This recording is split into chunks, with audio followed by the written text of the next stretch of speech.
दोस्तों सच्चे दिल से कमेंट बॉक्स में लिखें गोवर्धन की हार्दिक शुभकामनाएं। राधे राधे, जय श्री कृष्ण। आज की जो वीडियो का विषय है बहुत ही सुंदर है।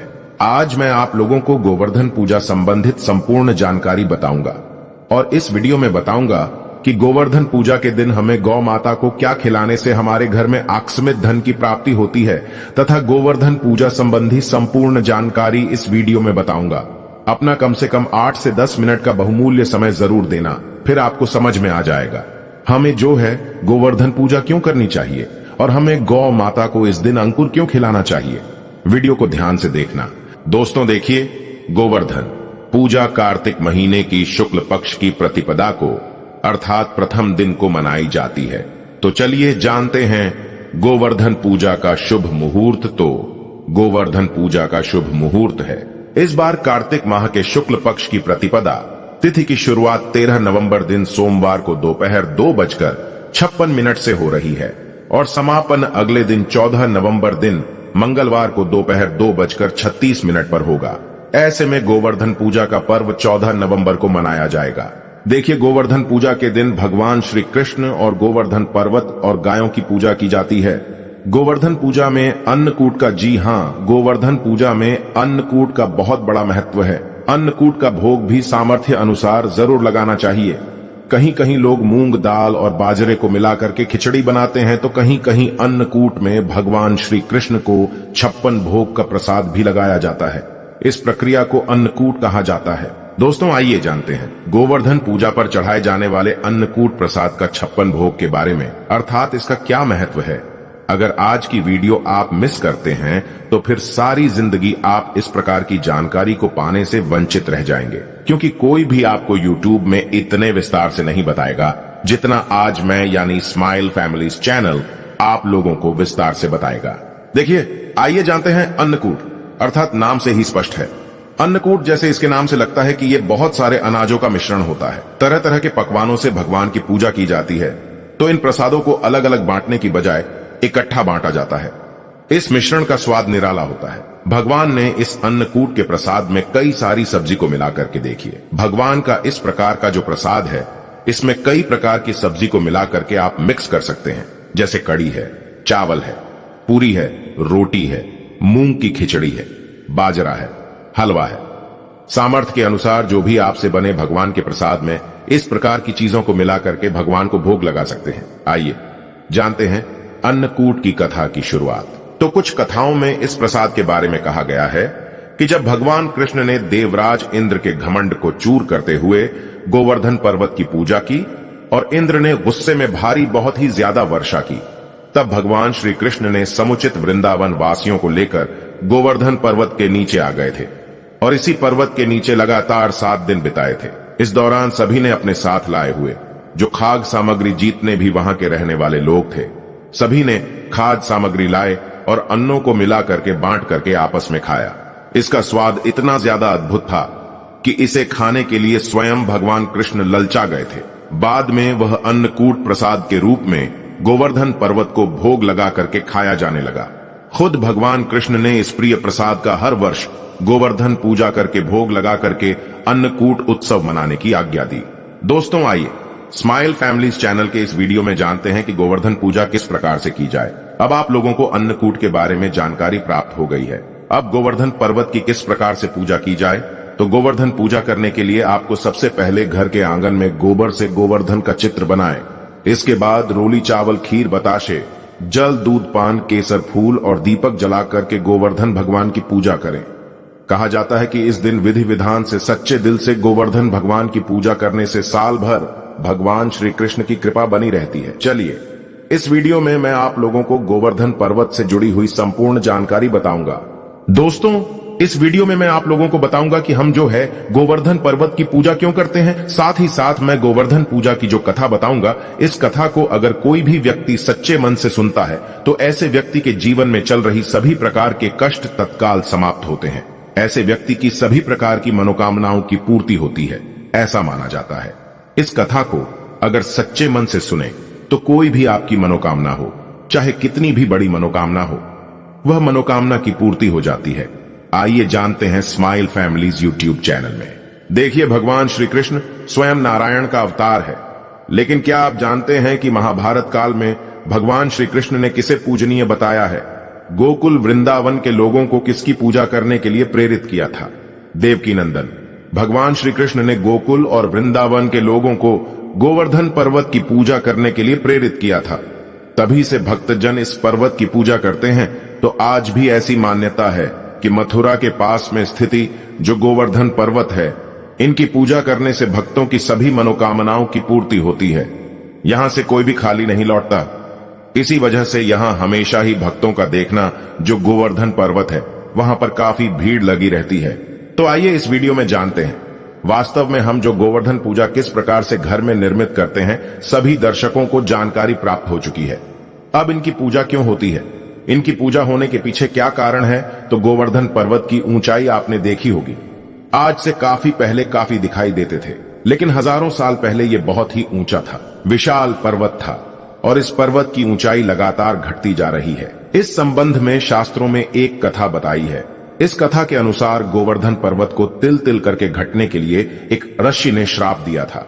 श्री कृष्ण ने गोवर्धन पर्वत को भगवान का रूप बताया है और उसी की पूजा करने के लिए सभी भी को प्रेरित किया था। आज भी गोवर्धन पर्वत चमत्कारिक रूप से, पूर्ण रूप से, चमत्कारिक रूप से भरा हुआ है। सभी प्रकार के लोगों की इच्छा को पूर्ण करता है। गोवर्धन पर्वत की परिक्रमा करने वाले हर व्यक्ति को जीवन में कभी भी पैसों की कमी नहीं होती। साथ ही साथ गोवर्धन पूजा करने वाले लोगों को भी पैसों की कमी नहीं होती। ऐसा माना जाता है कि महाभारत काल में गोवर्धन पर्वत की ऊंचाई करीब 30,000 मीटर थी, जबकि वर्तमान में यह पर्वत करीब 30 मीटर ऊंचा ही रह गया है। गोवर्धन पर्वत की ऊंचाई लगातार घटती जा रही है। इस संबंध में गर्ग संहिता में एक कथा बताई है। दोस्तों, कथा के अनुसार भगवान श्री कृष्ण ने अवतार लेने के पूर्व राधा जी से भी पृथ्वी लोक में साथ चलने के लिए निवेदन किया था। इस पर राधा जी ने कहा कि मेरा मन पृथ्वी पर वृंदावन, यमुना और गोवर्धन पर्वत के बिना नहीं लगेगा। यह सुनकर श्री कृष्ण ने अपने हृदय की ओर दृष्टि डाली, जिससे एक तेज निकला और राजभूमि पर जाकर के गिरा। यही तेज पर्वत के रूप में परिवर्तित हो गया। शास्त्रों के अनुसार यह पर्वत रत्नमय झरने, कदम आदि वृक्षों से सुशोभित है और अन्य सामग्री भी इसमें उपलब्ध थी। इसे देखकर राधा जी बहुत प्रसन्न हुई और तथा भगवान श्री कृष्ण के साथ उन्होंने भी पृथ्वी पर अवतार धारण किया। चलिए स्माइल फैमिलीज चैनल के इस वीडियो में जानते हैं और भी इसकी कुछ रोचक भरी कथा। एक कथा के अनुसार भगवान श्री कृष्ण की प्रेरणा से शालमित द्वीप ने द्रोणाचल की पत्नी के गर्भ से गोवर्धन का ध्यान से सुनिएगा। भगवान श्री कृष्ण की आज्ञा के कारण ही शालमित द्वीप में द्रोणाचल की पत्नी के गर्भ से गोवर्धन का जन्म हुआ। ध्यान से सुनना, भगवान के जन्म से वृंदावन एवं जो यमुना है वो बहुत ही खुश थी। गोवर्धन को भगवान का रूप ही जान करके सुमेर है, हिमालय है, जितने भी पर्वत है, ये सबने गिरिराज बना करके जो गोवर्धन पर्वत है इनकी पूजा की। एक समय तीर्थ यात्रा करते हुए पुलस्त्य जी ऋषि गोवर्धन पर्वत के समीप पहुंचे।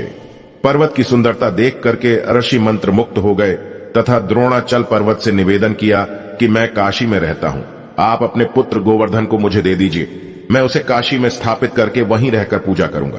द्रोणाचल, देखिए द्रोणाचल पुत्र वियोग से व्यतीत हुए, लेकिन गोवर्धन पर्वत ने कहा कि मैं आपके साथ में चलूंगा, किंतु मेरी एक शर्त है, आप मुझे जहां रख देंगे मैं वहीं स्थापित हो जाऊंगा।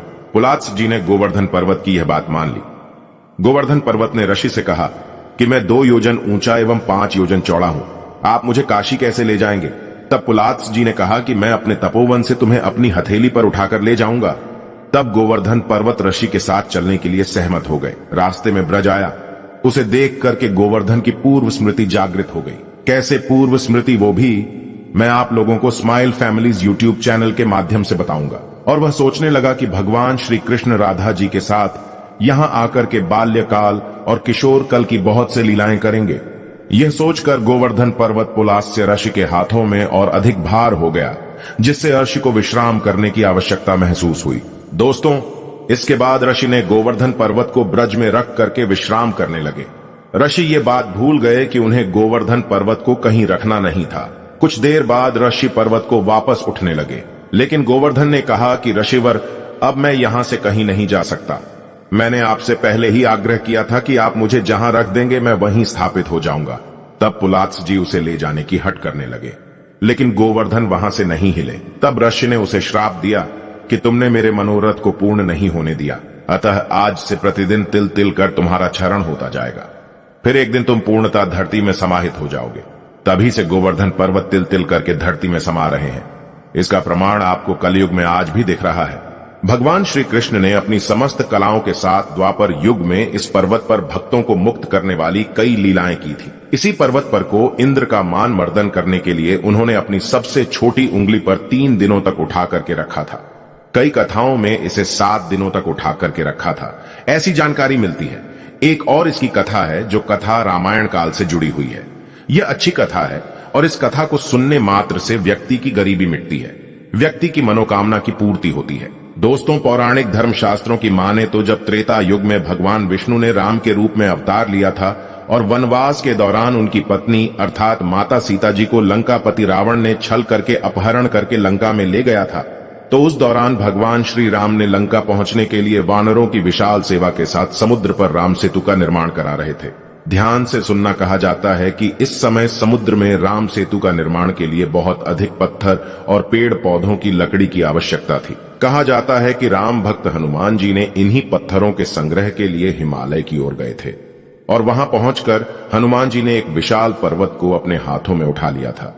तब उसे लेकर हनुमान जी समुद्र की ओर उड़ चले। इस दौरान हनुमान जी को रास्ते में पता चला कि राम सेतु का निर्माण पूरा हो गया है और हनुमान जी इस दुविधा में पड़ गए कि अब क्या किया जाए, इस पत्थर का क्या किया जाए, इस पर्वत का क्या किया जाए।